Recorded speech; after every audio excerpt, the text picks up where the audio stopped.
Namaste. Psychoanalysis and philosophy, self destruction. Self destruction is something no one wants to admit or discuss. Fact, however, is we all have it in us. Guiding us in our exploration of this unsettling topic, we have with us psychoanalysis consultant Mr. Himanshu Vaidya. Namaste. Namaste. Can we start with what is self destruction? Any act of omission or commission which is adversely affecting our self-interest, you can call it an act of self-destruction. Usually, we have a very melodramatic understanding of this word self-destruction.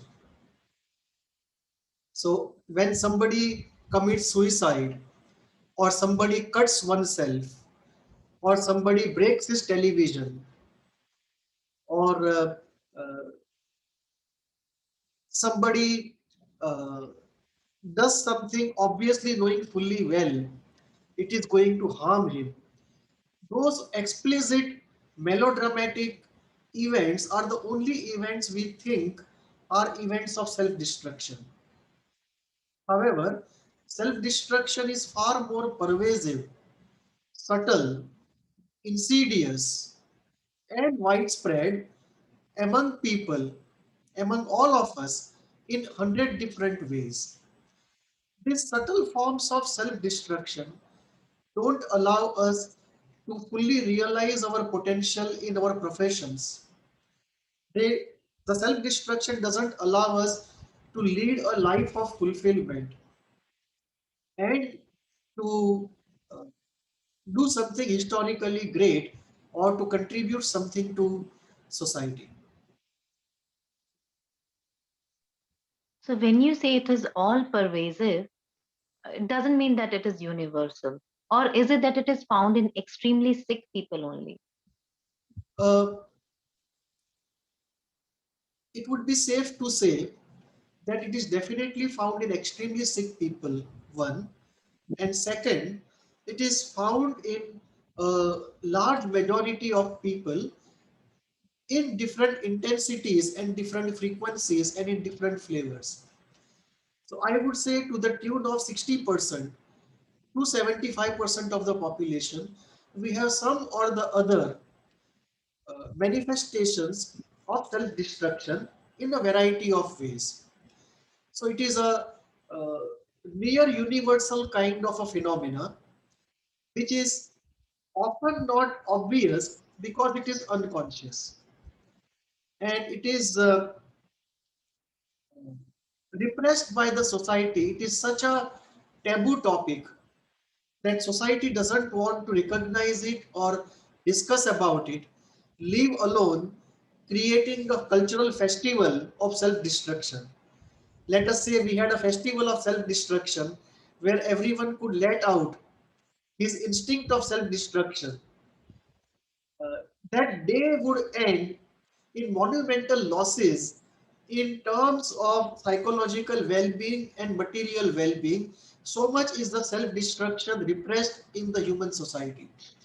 Knowing this Oh, fully well, I think culture has not made any provision and has preferred to deal with it by repression and by shaming people by saying as though this is something completely lunatic, that only somebody completely insane would get into an act of self-destruction. It is so counterintuitive to do it that unless you are right. a complete lunatic, you won't do it.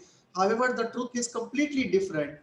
In fact, most people do it in subtle ways, unknown to themselves, unknown to others, and society does not want to investigate this phenomena.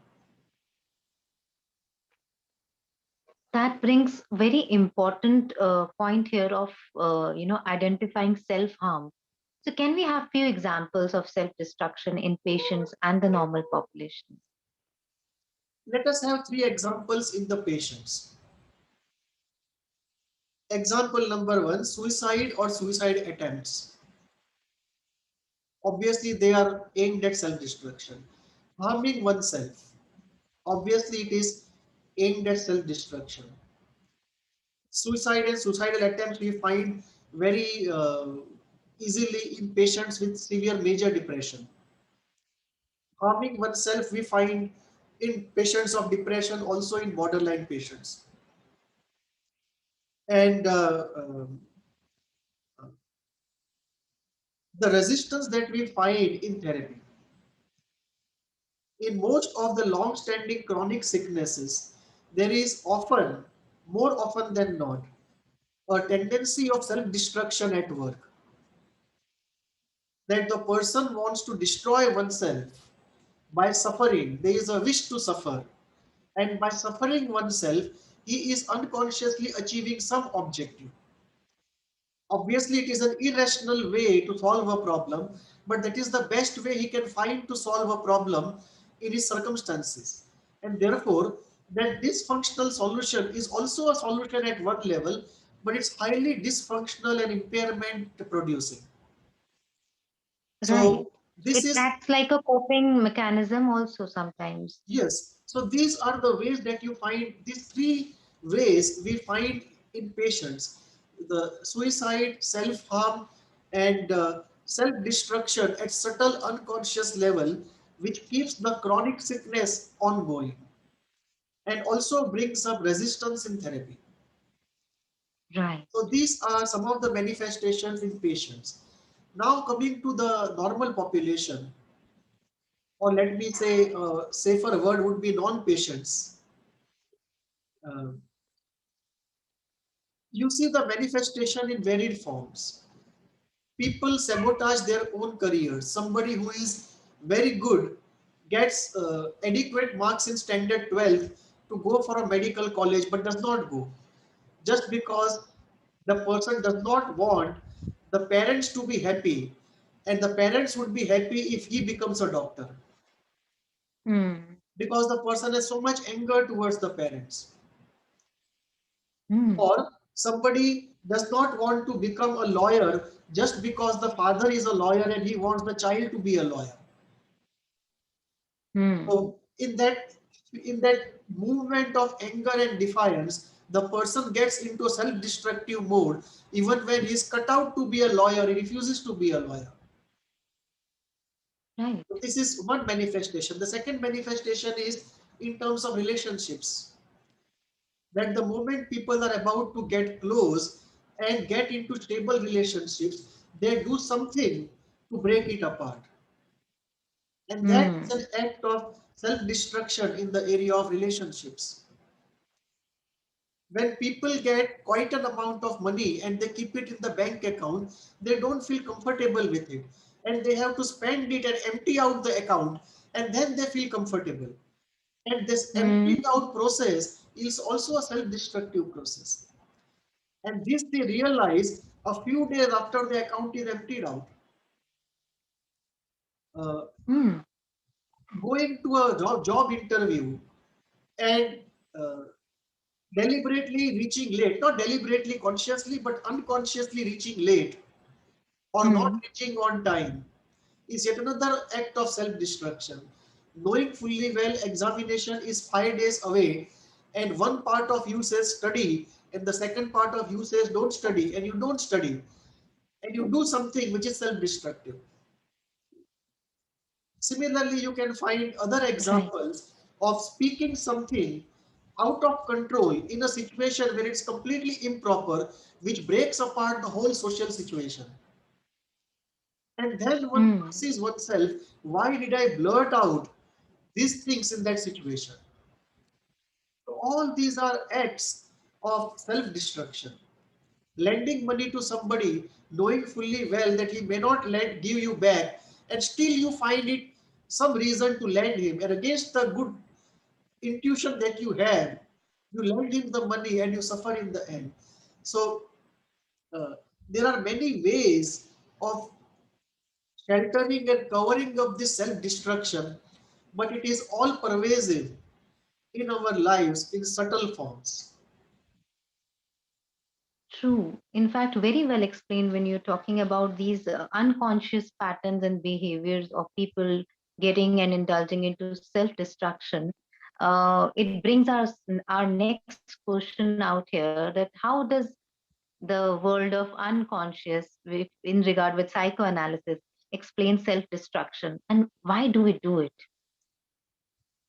Psychoanalysis has gone in depth of trying to understand why self-destruction exists so much in us, in so many of us, in so many different ways. Some of the psychoanalytic explanations I will go through. There can be more, but some that I recollect I would go through. The first explanation is anger towards the self. The idea is when you have anger towards somebody else and it cannot be expressed because of reality or morality, the unexpressed anger turns on yourself and you destroy yourself in exchange of destroying the other. And this is what you see in case of depressive patients who curse themselves and who say they are not good enough and they ought to be destroyed, they ought to suffer, they ought to be beaten up. And all that they say should be done to them. In fact, they want to say this should be done to X, to whom I want to do all this, but I cannot do this. So when they say I deserve to die, they are actually saying he should be killed. But because they are not openly able to say he should be killed, it turns inside and they say I deserve to die. Right. They suffer because they want that suffering to be perpetrated on somebody else. But because that cannot be done in fact, because of reality or morality, they execute those desires by turning them inwards. So the suffering they put to themselves is actually the suffering they would like to be put on somebody else to whom the real anger belongs. So the first reason for self-destruction is anger turned inwards. All Anger right. meant for somebody could not be expressed because of reality or morality turns inwards and you destroy yourself in exchange of destroying somebody else that you really want to destroy. That is the first reason. The second reason is the reason that Freud gave of masochism, that there is a part of us which delights in giving pain to oneself. So what appears on the surface to the conscious mind as painful is actually pleasurable at an unconscious level. And if it goes on for a long time, it becomes pleasurable even at the conscious level. And this we True. see in many activities, particularly sexual masochism, that people like to give pain to themselves or they ask the other to give pain to them in the sexual act. And this produces pleasure. So masochism is the second reason why we go for self-destruction, that at an unconscious level, secretly speaking, self-destruction is pleasurable. Third reason that Freud gives is to do with the whole idea of the death instinct.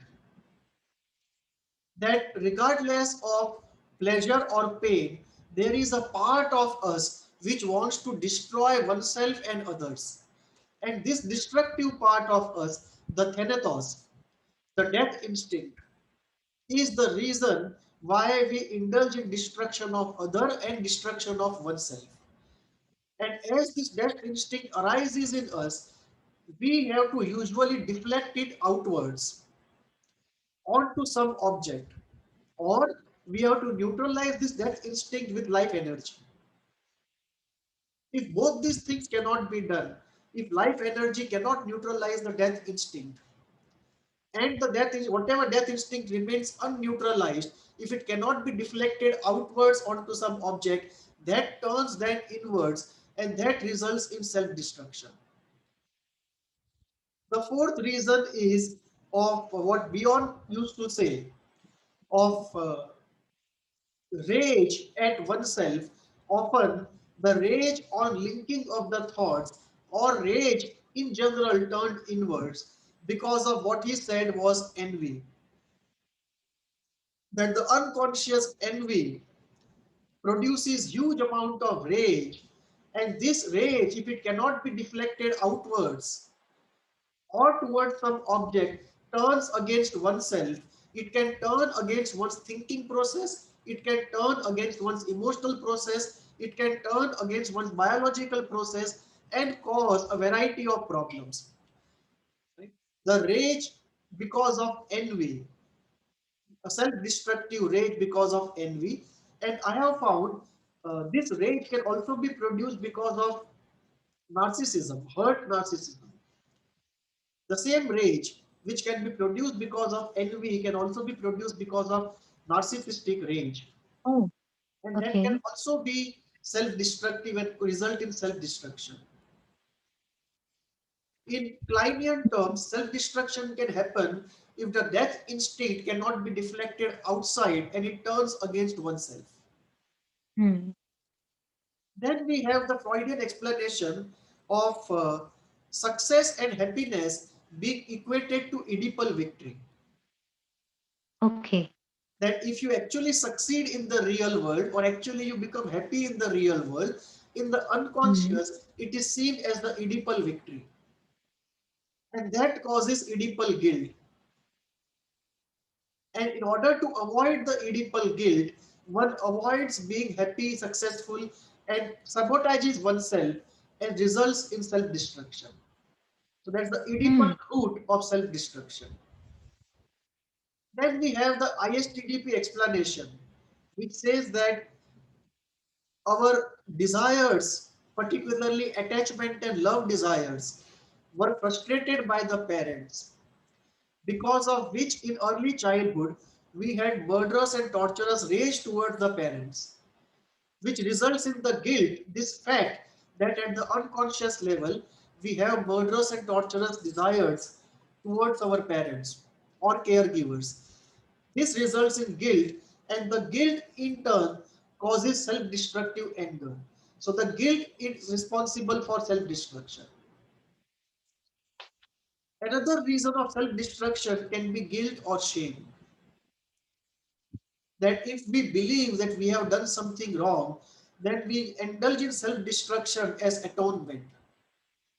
That we deserve to suffer because we have done something wrong. Hmm. Often shame, which is brought in by the community, is also responsible. That Okay. as an atonement for what you have done, you deserve to suffer. And this atonement, which is also a form at times of reparation, to suffer in order to make up for something wrong that we have done. So guilt and shame Hmm. also lead to self-destruction. And this can also be very conscious self-destruction because we really believe that we ought to suffer, we deserve to suffer.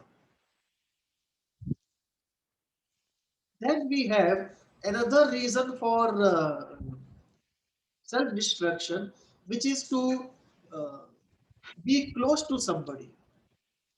That if we become very successful and very happy, others may feel envious of us, others may create distance from us, and therefore we may not be able to have the closeness of the other. Mm-hmm. And therefore, to be close to others, we don't want to go ahead of others.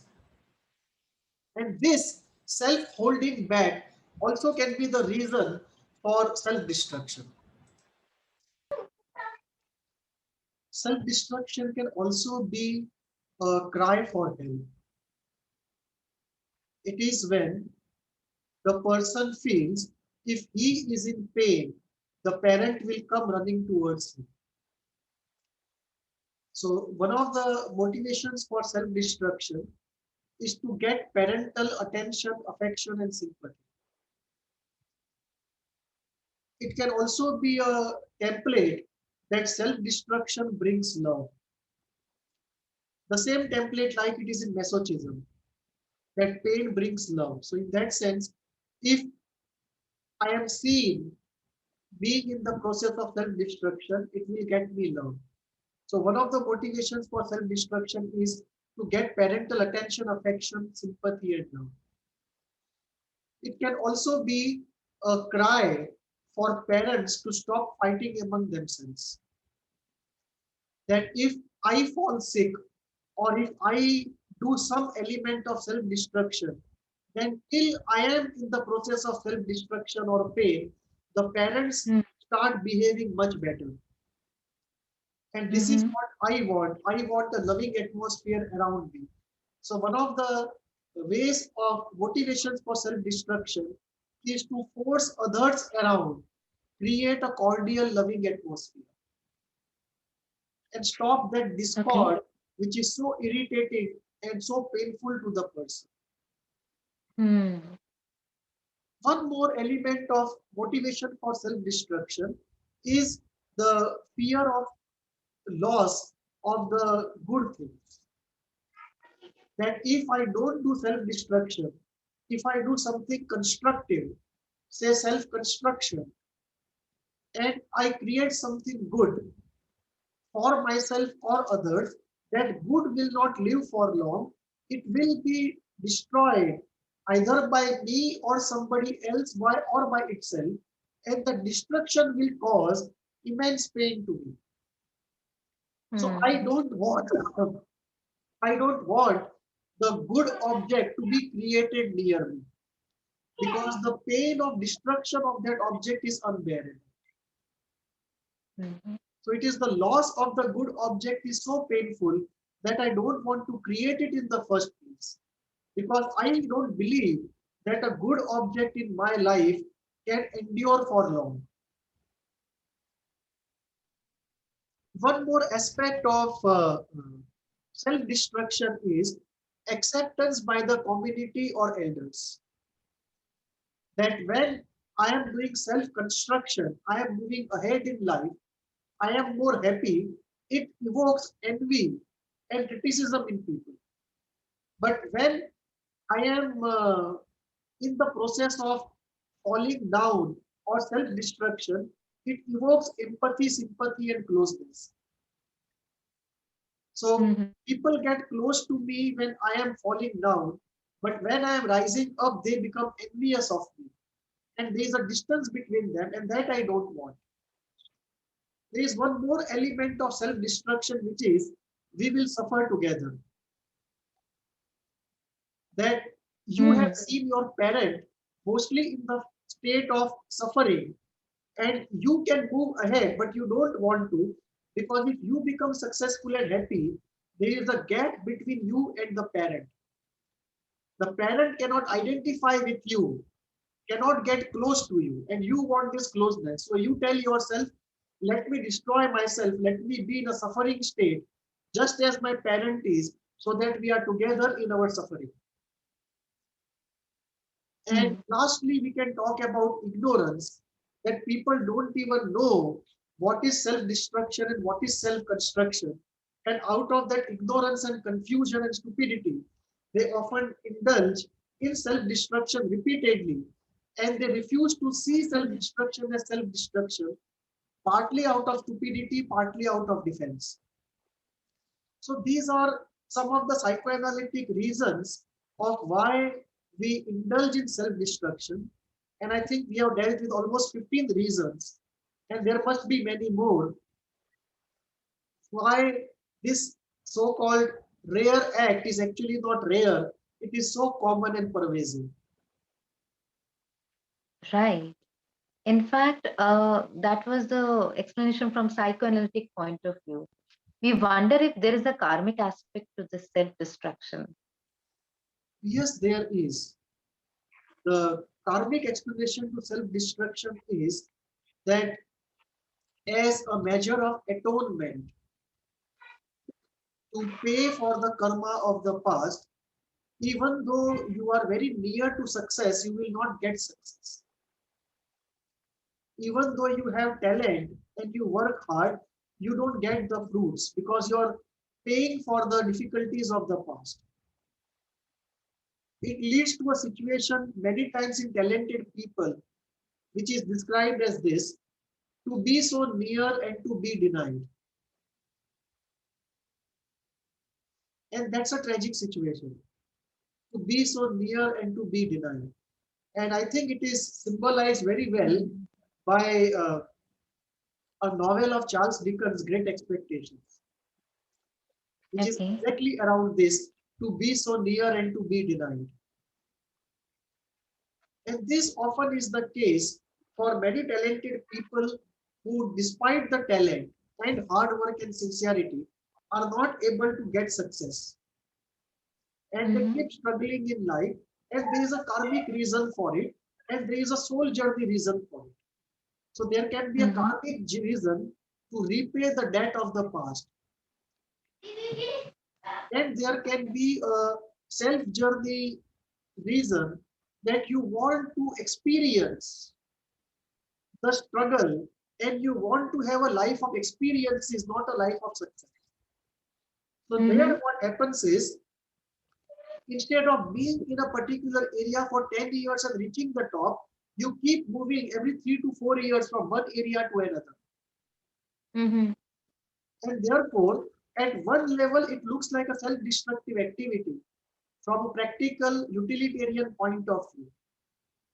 But from a deeper point of view, it is a soul journey, that the soul wants to experience many things, not one particular area for a long time. And therefore, Mm-hmm. you don't reach the top, you reach the near top and you go into a different area. So there can be a karmic reason, there can be a soul journey reason why uh, there can be self-destruction, or there can be something which on the surface appears like self-destruction.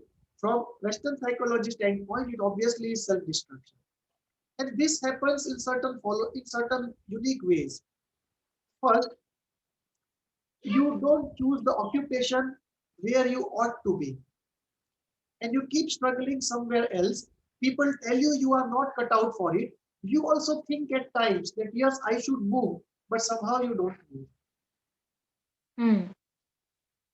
You know your strengths, but you don't convert your strengths into your occupation, which is the easiest way to succeed. Mm-hmm.